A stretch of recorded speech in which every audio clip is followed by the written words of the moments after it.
Hello! And kumusta po kayong lahat? And did you miss us? We missed you po.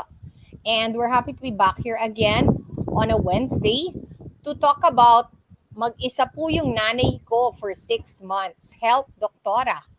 And this is a topic po on seniors isolation nang dahil po sa COVID at kung maganda po ba ito o hindi. So, please join us kasi lahat po tayo may mga magulang. Lahat po tayo, mahal natin ang ating mga magulang. And we are all struggling po to do the right thing. Kaya lang, 6 na buwan na ho. And kaya ko po bringing up po itong topic na to. May nakakwentuhan po ako mga kaibigan ng nanay ko. And some of them have not seen their children except po sa paghatid po ng food for almost 6 months. It got me to think, tama ho ba to? Are we doing the right thing? Sa paggusto ho natin na we keep our parents safe, baka naman ho we are harming them in other ways. Okay? So let's start today. Our topic is mag-isa po ang nanay ko sa, for 6 months. Help me, doktora. Okay? So for those who are new, my name is Dr. Ana York Bondok. Please like and share po. We now have a YouTube channel also called Dr. Ana York Bondok. And I'm inviting you, please follow me. And ang layunin po natin talaga dito ay mag-educate po ng mga tao. So, sa mga may tanong about seniors isolation and sa lahat po ng makikinig ngayong hapon na to, please tell me, nakita nyo na ho ba yung nanay nyo or yung tatay nyo or hindi pa po sa loob po nitong lockdown na ito. And I don't mean yung naghatid ng ulam ha. What I mean is nagkwentuhan na kumusta po kayo. Other than on the phone or on the Zoom. Okay?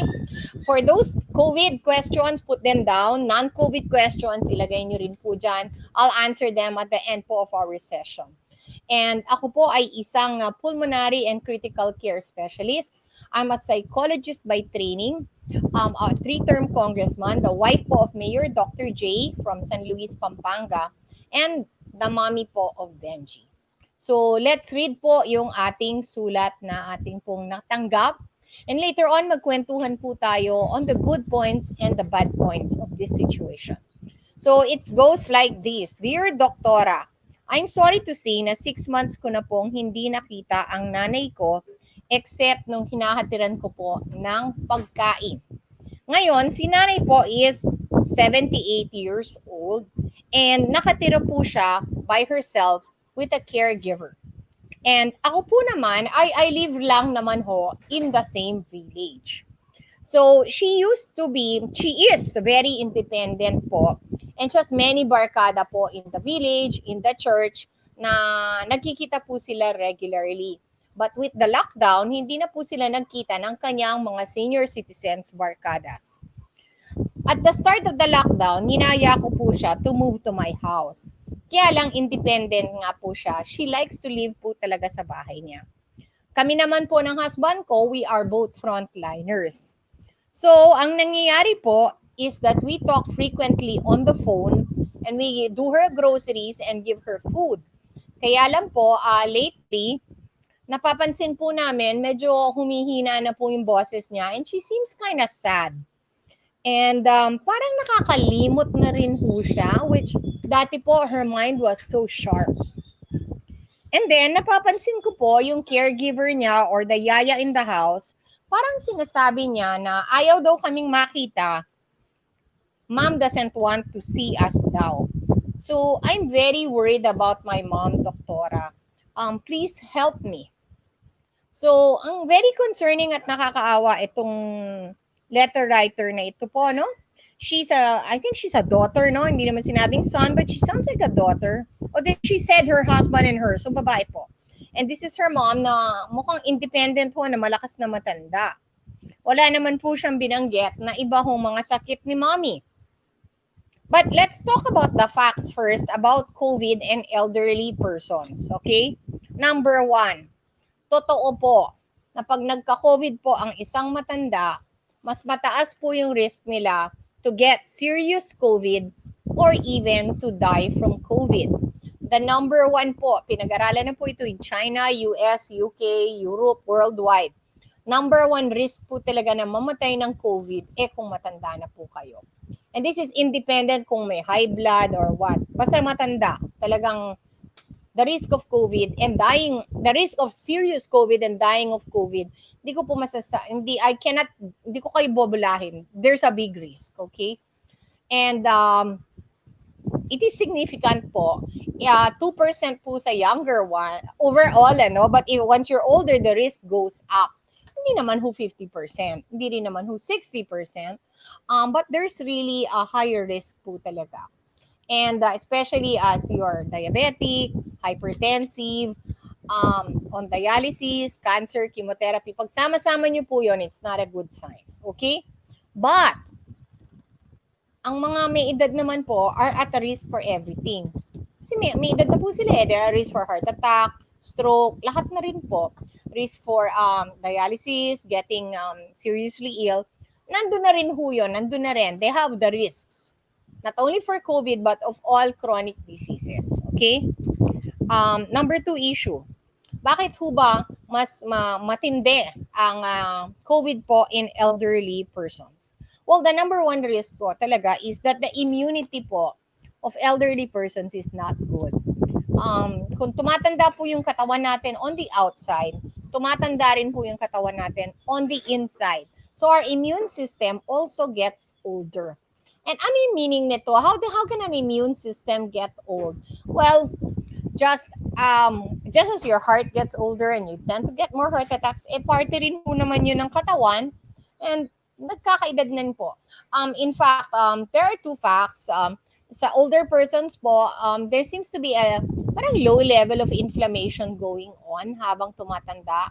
And that can be a big problem when you have COVID kasi po, we all know na inflammation po can cause yung tinatawag po nilang parang inflammatory storm or cytokine storm and parang naging sobra po yung immune response. So that yun po yung nakakamatay more than the COVID itself, and that's why we give steroids. Ano po? Another thing also, yung ating memory cells, the T cells, the B cells, they don't work as well. You don't have less fresh cells, fresh immune cells as you get older. And then thirdly, of course, yung mga may edad po, may high blood, lahat na, diabetes, lahat na. Pagsama na ho yan in an ICU, naghahalo po ang balat sa tinalupan. So, yun po. Those are the facts about COVID talaga. And that's why we try to protect the elderly. Hindi lang po yung parents natin, but all seniors in general. Sila po talaga ang vulnerable population. And aminado naman po tayo that that is true. Okay? So, facts naman po about isolation. Masama din naman ho yung pagiging isolated and lonely ng isa pong senior. Okay, let's go first with physical. Okay, physical. There is a link po between increased BP and isolation. Systolic blood pressure just by being alone tumataas. Okay, there's an increased risk of mortality alone with isolation. Kasi po, yung mga mag-isa lang, sometimes di nila napapansin, grabe na pala yung symptoms nila, they don't reach out, namamatay sila. Opo. All kinds of diseases po, hypertension, diabetes, dementia ho, kung medyo nagiging kalimutin. Nabanggit po dito, yung pagiging makakalimutin. One of the things that keeps dementia patients grounded, or even Alzheimer's patients grounded in reality, is to be with loved ones and to have a social interaction. Nakakatulong po talaga yon. Okay? Ngayon, pag wala na silang interaction, parang yung Alzheimer's nila proceeds at a faster rate. And then their dementia or yung pagiging makalimutin, changes in personality, parang mas mabilis po yun, especially when they don't have familiar faces. I've seen this very often in the States. Yung lack po talaga ng social support is very, parang Parkinson's, lahat po yan, MS, lahat po yan, all of these neurologic diseases with dementia can get worse when a person is alone. I've even seen people po die. Kasi po, this is not related to dementia, pero marami po kami dati in the US, nahulog po sa bathtub, weren't able to call anyone, and 2 days pong nakahiga doon, cannot get up, and namatay. Okay? So talaga that's very common sa US. Ito naman si mommy parang may kasama naman. She mentioned po, parang mommy is starting to be sad and weak ang boses. It is true. Depression and anxiety. Dati po, her mom was extremely independent with many friends. Sabay-sabay pong nawala lahat yon. The independence, you cannot leave your house. The friends, your friends cannot visit you. The family, pinili po nila talaga to be by herself, and sila naman wanting to keep mommy safe did not go there except to give food and to talk briefly. So yun, nawala ho lahat ng support system po ng isang matanda just so quickly. Ngayon po, we all did that to our parents kasi akala po natin 2 months, 3 months. It's been 6 months. Matindi na po. What if COVID happens for 2 years? We're not gonna talk to the parents for 2 years? Malaking bagay po yan. So, mental health po can really deteriorate without social support. Biglang yung konting nininervous lang si mommy, afterwards, anxiety na. Medyo nalulungkot lang ho si daddy, next thing you know, umiinom na, and depression. So, yung being around the family, being around kids, being around your apos, being around your sons or your daughters can really cheer up an elderly person. So, malaking bagay po yan. Okay? Again, I bring up the topic of elder abuse. Okay? Nakakatakot po ito. Pero I'd like to bring up na sinabi po niya nung caregiver, parang mommy doesn't want to see you anymore. Nakakatakot po yun eh. Pag mag-isa po ang isang matanda, some people, I won't say all and I don't want to lahatin, but there have been, and it's very common ho, cases of elderly abuse. Meron po akong nakikita dati ho, tinali pa yung isang pasyente ko to a wheelchair by the caregiver kasi daw ang gulo-gulo. And kung wala po tayo doon sa araw-araw nakasama po ng caregiver yung ating magulang, even, you better put a camera, you don't know po kung anong mangyayari. Baka sinisigawan na ho yung nanay at tatay nyo at alam po nilang wala kayo doon. So I really urge everybody, I don't mean anything bad sa mga caregivers, but elder abuse po ay nangyayari. Okay? It is happening. Number 4, ay may social media naman. Maki-Facebook na lang si nanay or si tatay. Ang tanong ko, do you really believe that social media is a safe place? Some of the elderly persons po are not that social media savvy. Okay? Ang meaning ko po doon, baka akala nila yung friend po nila sa social media ay friend nila. Yun pala, taking advantage na po. Ayan, budol-budol po via social media. Lalo na pag alam po nilang may edad ang kanilang kausap and not so smart. So please be very careful also about allowing your parents to go on social media without talking. Meron pang online banking. Next thing you know, transfer na po sa hindi nila kilalang girlfriend. Okay, so social media is dangerous for kids. And social media also can be very dangerous po for adults po na hindi masyadong wise, very lonely, and worse, very trusting. So, ano pong advice ko? Parang taliwas ho talaga yung dalawang on one hand, we know that our parents we can die of COVID.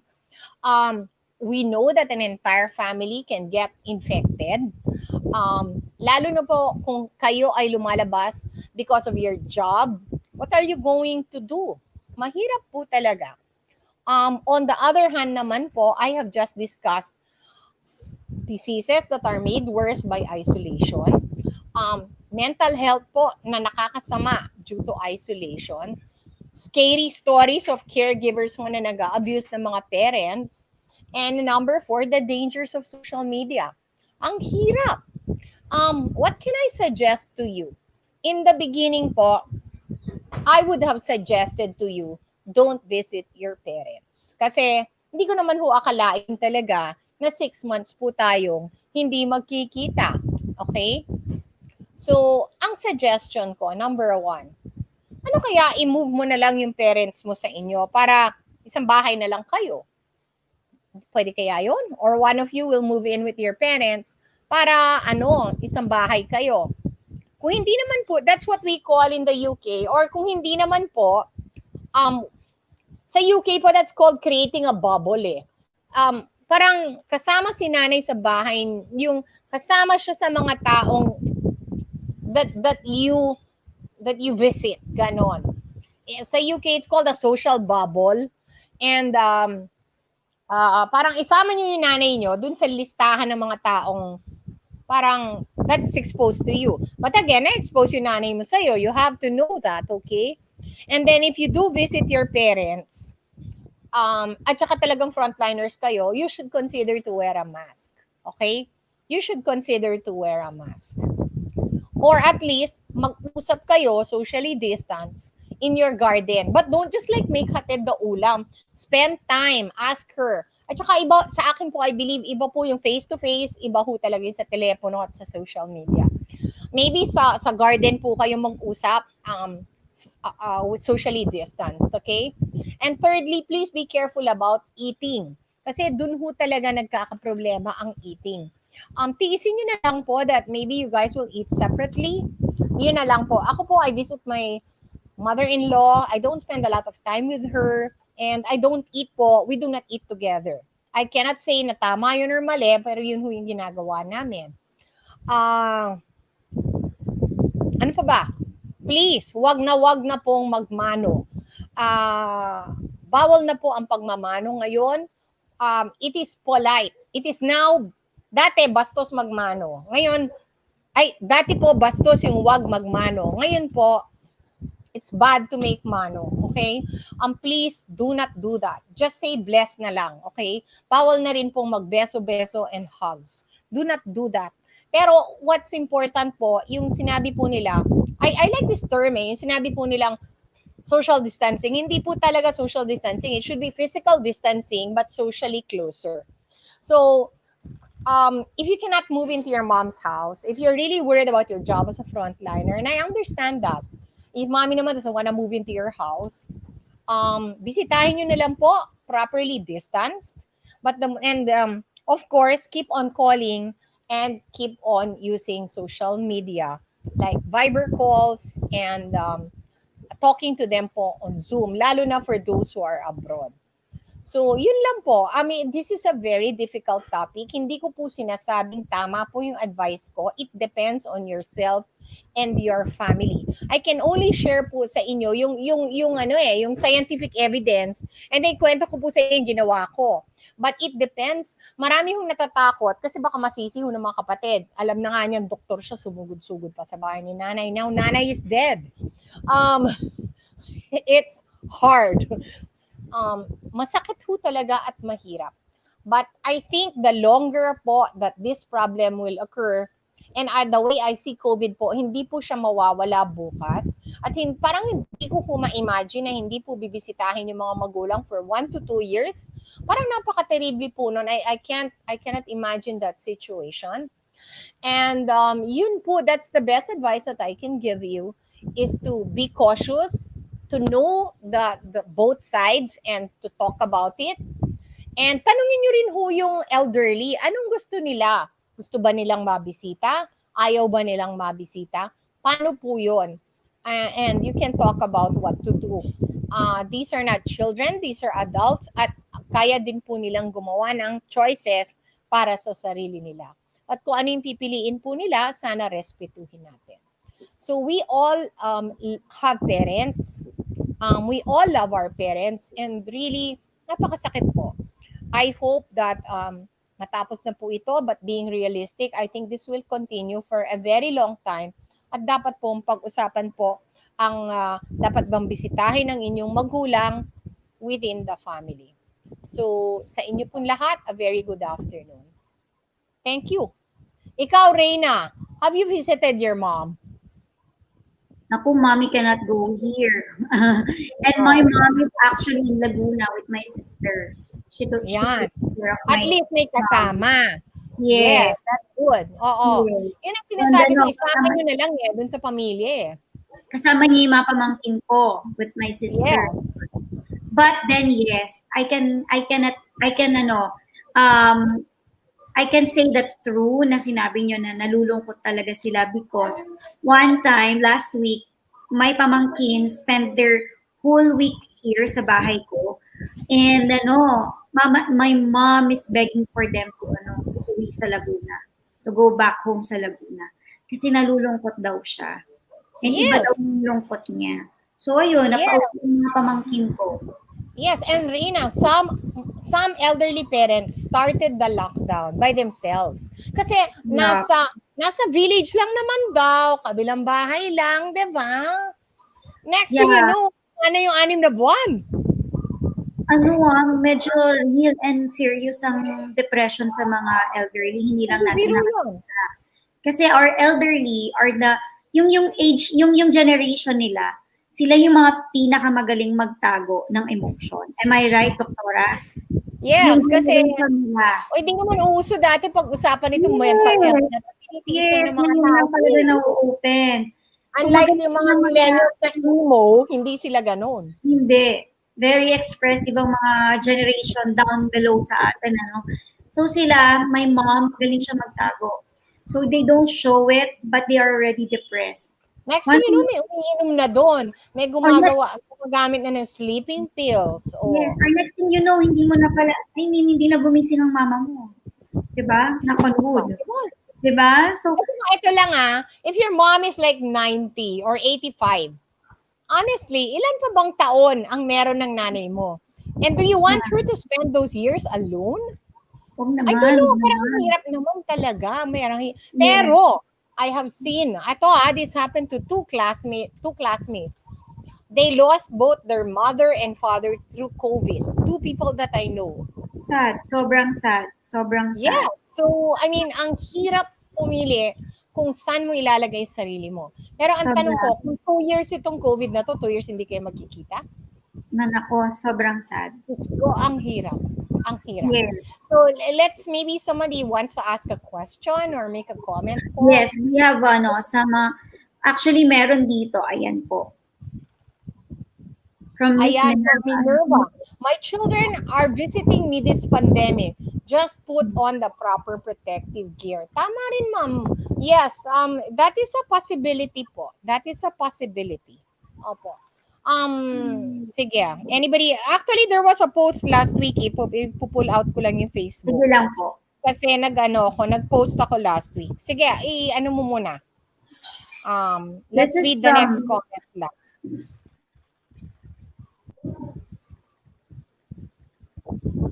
Sige, this comment is from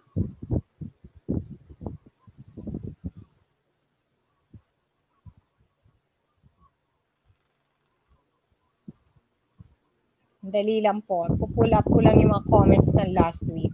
Kasi, Sure. pinost, ayan. Give me a few seconds lang po.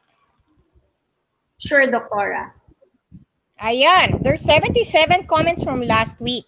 This is from my classmate, Dr. Tintin Gomez Fajardo. She's an ophthalmologist. Nakalagay dito. It's really a dilemma for some. They want to be with their parents, but on the flip side, they do not want to be the reason that their parents got sick. Oh, diba? That's from my classmate. She's a doctor. Ito, from Ma'am Mirna Bonifacio Lakap. We should visit our parents. It will make a difference to them. Presence is a gift to our parents. We must always focus on positivity. Focus on hope, love, and gratitude in life. Good reminder. Kasi I posted a photo of mga nagyakapan na naka-plastic yung magulang. That's sad, man. Balloon, yes. I really felt so bad. Oh, ito, from Miss Loida Liandicho Diaz. True doc, senior citizen dahil di lumalabas, nade-depress at may anxiety and needs TLC or tender loving care. Ayan. From Miss Glo Rosero Martiliano. Nanay ko nga po, inip na sa kaantay sa akin. Di ako mapuntahan sa probinsya kasi ang daming requirements bago makasakay ng barko at saka po may mandatory rapid testing pa po. Ayan. Yes, there's another issue for those who cannot go to the province where their parents might be. Ito, from Marilu Salise. Buti pa kayo, Doktora Ana York. Malawak ang kaalaman. God bless you po. Kasi I advise na you have to see your parents. Yon. Ito, from Aiza Rizi. Hindi pa po, di pa nakakauwi sa Pampanga. So this lady hasn't seen her parents also. From Chad Casilian, malaking kagalakan at lakas ang makita tayo ng mga mahal natin sa buhay. Malaking bagay yan sa kanilang kaisipan na magdudulot ito ng normal na kaisipan. That is true. Nako, from Mondo Santos, hindi pa po, Zoom lang. Mahirap, Mondo. From Miss Rowena, buti na lang si nanay ko na may sakit na dementia nandito sa amin. Dementia is really bad by yourself. It is really terrible. Ayon, from Tiasmin, my mother is 75 years old, nalulungkot kasi hindi nakakalabas. Konti na lang ang buhay nila, kinulong pa natin. Okay. Payagan na lang po sanang lumabas ang mga seniors. From Amir Halon, Windulman Prado. Amir, mahirap. What can I tell you? Ayan. Ito lang Reyna. I was in Star Mall last weekend. I was in shock. I saw this, I would say 75-year-old. And Let's just wait for Dr. Anna York. yeah, You got disconnected. Yes, you're back, Dr. Welcome back. So ayan, we were talking about the nasa Star Mall ako. Star I saw Mall. a 75-year-old na walking around the mall na para akong na-shock. And then, worse pa, I got shocked kasi she was wearing a face shield and no mask. So, tumakbo ako doon sa guard. Sabi ko, ma'am guard, sabi ko, may senior pong dumaan. Pwede ho ba, wag niyo naman pahiyain, sabi ko, just give her a mask and then advise her kung anong dapat gawin. Nataranta din yung guard, hinabol niya. Yun. So, yun lang. What else can I share? From Gina Lynn S. Losada, hi Doktora, nagdadialysis po si tatay, 87 na po. Gusto niya makita sana ang mga apo niya. Safe na po ba yung face mask lang at face shield siya para mayakap naman ang tatay ng mga apo? Ma'am, hindi po pwedeng yakapin ng ang lolo nyo, ang tatay nyo ng mga apo. No. But they can wear the face mask and the face shield and say hi. Okay? And siguro kwentuhan na lang. Ayan. From Trudy. Dapat nga po from Trudy Mallorca. Dapat nga po mas pasyalan ngayon ng mga magulang para di naman laging COVID ang nababalitaan kasi malungkot na. From Euphemia. Yes, isa na ako. Euphemia Talip Mendoza. Yes, isa na ako dyan. Hindi ko nagustuhan ang patakaran ng gobyerno sa Pinas. Kaya nag-decide na akong umalis na. Stress ako. Stress ka, ma'am. Ito, from Miss Aurora Pastor. Senior na rin ako, single. I live with my 98-year-old mom. True, nakakabagot din pag hindi nakakalabas. Kaya at times, sumasama ako sa niece ko pag bumisita sa mga in-laws niya. Ayan. So, mahirap. Let's read something. Anybody with questions para maka-Q&A tayo ng konti? May mga comments po, Doktora. Okay. So, yun po yung post ko last week, okay? From Miss Jubilin. Good afternoon po. Ask ko po sana kung need to observe ang symptoms ng isang tao kung na-expose sa isang asymptomatic pala nagpa-test pero hindi hinintay ang result. Yun pala ay positive. So, nalaman na lang po 4 days na ang nakalipas. Lahat naman sila during the meeting ay nakamas pero yun nga, positive pala. All of them after nalaman ay nagpa-rapid test. Negative ang results. Hindi ko po mag-gets yung tanong. What is the question, ma'am? Actually, me also. Hindi ko masyadong nag-get. Mahaba eh. Ask ko po sana. First of all, my comment is the rapid test is useless. Okay? That's the first comment. How do you even know na yung negative is negative? Ang rapid test po is useless. Do not use that. If you are serious about testing yourself, swab yourself. Kung kayo po ay talagang na-expose to a positive person, okay? What you need are 2 things. You need a swab test. At kung ayaw nyo na pong mag-swab test, pwede naman hong i-isolate nyo na lang yung sarili nyo. Wala rin naman pong masama doon. Like if you have no money for a swab test, isolate mo na lang yung sarili mo for 14 days. Tapos na yon. Okay? Ngayon, kung magkaroon ka ng simptomas and it looks really bad, go to the hospital. So yun ho yung mako-comment ko doon. If you have been exposed, parang what I understand is that they were exposed to a positive person and they had rapid tests which were negative. Okay, what I could tell you is, ma'am, the rapid test is not helpful. Get a basura and put the rapid test result there. So then you have two choices. Either i-isolate nyo po yung sarili nyo for 14 days, um, which is also very, very, very much okay. Huwag po kayo lalabas ng bahay nyo. Separate yourself from your kasambahays, kasama sa bahays, your husband, your kids. That's okay. That's okay. Isolate yourself. No need to test. Kung gusto niyo namang mag-test na para matapos na rin ho yung nangyayari, magpa-swab test kayo. Okay? So, yun lang Okay, po. go back na tayo sa elderly. Okay, back to the elderly. Opo. From Lynn, elderly are in denial po. Denial for what, ma'am? Parang feeling ko they are not in denial. Feeling ko po ito lang sa akin lang. Of course, I don't know. But it's not naman all elderly. Pero feeling ko, umabot naman sila sa edad na yon, di ba? Napaaral naman nila tayo, di ba? So they are not, how do I put it? May wisyo rin sila. They have wisdom. They know their life. They know themselves. Marami po dyan, I don't think they're in denial. I think they are very realistic. Alam na ho naman, I mean, my God, if you're 85 years old, you know that at a certain point, mamamatay ka rin, ano? So, I think they just really have to make the choices. And as long as as long as matino po ang kaisipan nila, we have to respect that. Yun lang ang gusto ko sabihin na marami hong mag-aaway dyan ng mga anak at magulang.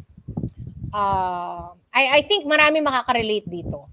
But as long as your parent po is capable, um, kailangan respetuhin ho natin yun eh. Opo. Kailangan po respetuhin na. I am a big person on respect. Respect of choices po. And dahil ikaw ang anak, wala kang karapatan. Yun lang. Marami hong magagalit sa akin kasi parang, mami ko, ganyan. But I think, maybe some are in denial, ma'am, kasi I don't know kung denial yon. I see a lot of denial of cancer. But I'm not, um, feeling ko po, pinag-isipan din nila. Opo. And at least I hope pinag-isipan nila. Opo. Okay? Thank you po.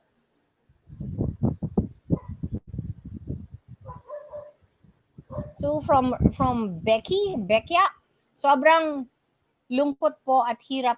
It's really sad. It's really sad. It's really so sad. Yun lang po talaga, super sad. From Becky, thankful po ako sa sister ko na nakakadalaw sa nanay at tatay ko at gagawin na lang po nila ay nag-send ng photo. Masaya na po ako doon and thankful. Yes, sometimes, yeah, actually, Ma'am Becky, maybe you have a good idea. Kasi po yung nag-light, I hope she's not an only child, yung nag-write sa akin kasi frontliner sila eh. Baka naman meron siyang kapatid who's not a frontliner and that kapatid can be the one. So, possible din po. Maganda po yung sinabi niyo yon. From Queenie, I lost my father at hindi ko po nakita. Gustong-gusto kong makita yung nanay ko sa ambulance, dead on arrival na po. Sobrang sakit po talaga sa akin, lalo na sa mama ko sa tabi nyo, nawala ang papa ko, sa ate ko ay nag-first aid sa papa ko. Ngayon po, andyan na ang mama namin, siya na lang po ang alagaan namin at lagi namin nakikita sa araw-araw. Mom, I'm sorry to hear that story. Very sad. I'm glad you're with your mom. From Rosalinda, nanay ko po, doktora, napupuntahan ko naman na madaling kasi po diabetic ang nanay ko at pag pinupuntahan ko po ay hindi ako masyadong nilalapitan. Lagi niya nga sinasabi na pupuntahan niya ako sa bahay. Lagi ko sinasabi na wag na lang muna. Hirap talaga. She's 78 years old and puro lagi na yung tinatawagan para hindi paano manawala niya, kasama niya po ang pamangkin ko. Mabuti po may kasama siya. It's hard, ma'am. It's hard. Diabetes pa. Oh, yan. from Floresca. Good PM po, doktora. Buti na lang po, ang tatay ko is 80 years old. Nasa tabi lang ng bahay ko, kaya hindi rin ako nalulungkot. I'm glad to know that, ma'am. Some of us are not that lucky. Opo. Okay? From Rosalinda. And doktora, I like the shade of your lipstick. Bagay sa inyo. Blooming kayo. Wow! At maganda yung view. Ma'am, mas maganda yung view. It's really nice. Ito po yung bahay namin. I have to give credit to my husband. That's all that we have po for now, Doktora. Oo. So sa inyo po lahat ay tomorrow, siguro let's talk about obesity muna. Obesity po and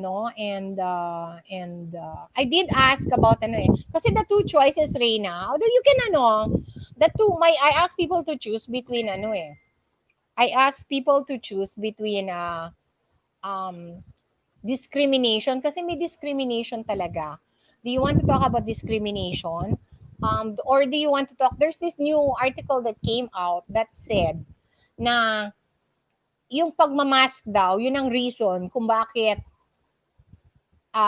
mababa yung one of the reasons kasi that people get COVID or serious COVID is yung ilan ba ang nalanghap mong COVID?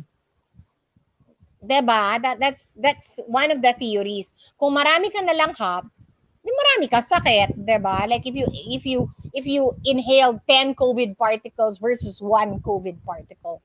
So there's this article that came out na yung mask daw is actually maybe not preventing us from getting COVID totally, but yung exposure natin, talagang konti na lang kasi na-block ng mask. So it's possible, kaya daw maraming asymptomatic ngayon, kasi daw, mild na lang daw yung nakuha nilang COVID dosing because of the mask. So, very, very interesting thought yun, Rene. And they have shown it in animal studies. Pag konti lang yung binuga mong COVID dun sa mice, konti lang yung COVID nila. Ngayon, kung talagang todo COVID yung binuga mo sa kanila, todo COVID din yung mouse. So, pinapili ko yung mga tao. But then a third article came out that's also very interesting. Obesity, being young, obese, and with COVID, anong mangyayari sa iyo? And unfortunately, the answer is very, very, very bad. Ang mangyayari po sa inyo ay mamamatay kayo. So, sama talaga. Grabe.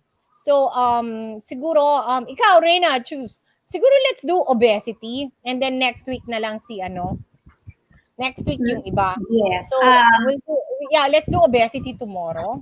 Yes. And then, oo. And then on Saturday, there's we're gonna have a very interesting lecture. Diabetes is one of the most discussed topics. And talagang maraming may diabetes sa Pilipinas, okay? So this is the first time we're gonna have a diabetes lecture. And this is by my classmate, Dr. George Tan. And it's called the ABCs of Diabetes. Very nice po. Tingnan po natin. And then, Friday po break tayo, Saturday diabetes. And on Sunday, eto Reyna, maganda. We're having a Sunday lecture. We normally don't do lectures on Sunday.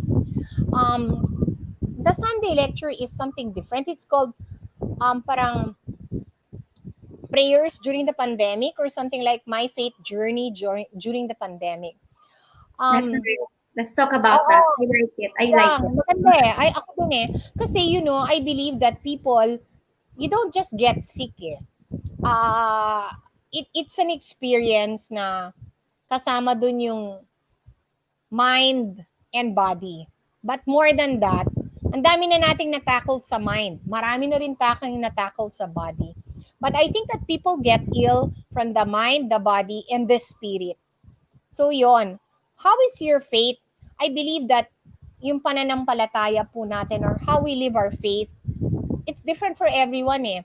At saka pong itong panahon ng pandemic na to, it's really a time really for examining yourself, your relationship with your family, your relationship with the Philippines and society, and your relationship with the Lord. So this is the first time I'm doing this. The speaker po, she's actually my best friend. But more than being my best friend, she's a lay educator po. She's a lay stewardship speaker. She's a book author. Her book was a finalist in the Cardinal Sin book awards po on family life. She's a known family life speaker and blogger. And after her talk po, mapapaisip ka, how can I improve my relationship with my family, with society, and with the Lord? Ang gandang tanong, ano? And it's during this pandemic and times like this that, kasi busy times, pag maganda ang buhay, we don't even remember the Lord. Ang ganda ng buhay mo eh. During these times, talagang napapaisip ka rin eh, what are you doing with your life? What is your purpose in life? Why are we here?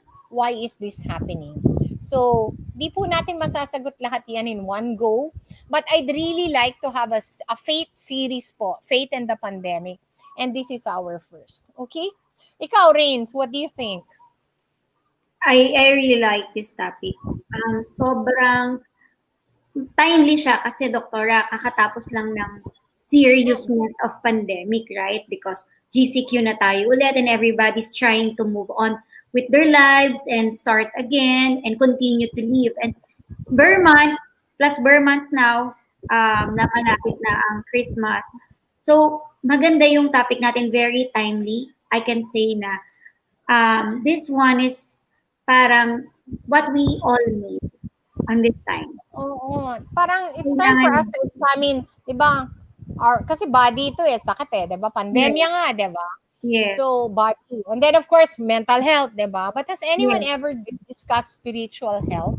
Kasi yes, you can be healthy in your mind and in your body, but if your heart is empty, wala rin. yes. May it be kung ano man yung faith natin, there's this faith eh, di ba? Meron kang pinaniniwalaan eh, kahit ano pang religion mo. Or you may not have your own religion, pero may pinaniniwalaan ka. So let's put that in faith. Kamusta yung faith mo? Kamusta yung dinadasal mo? Kamusta yung mga bagay na hinihiling mo?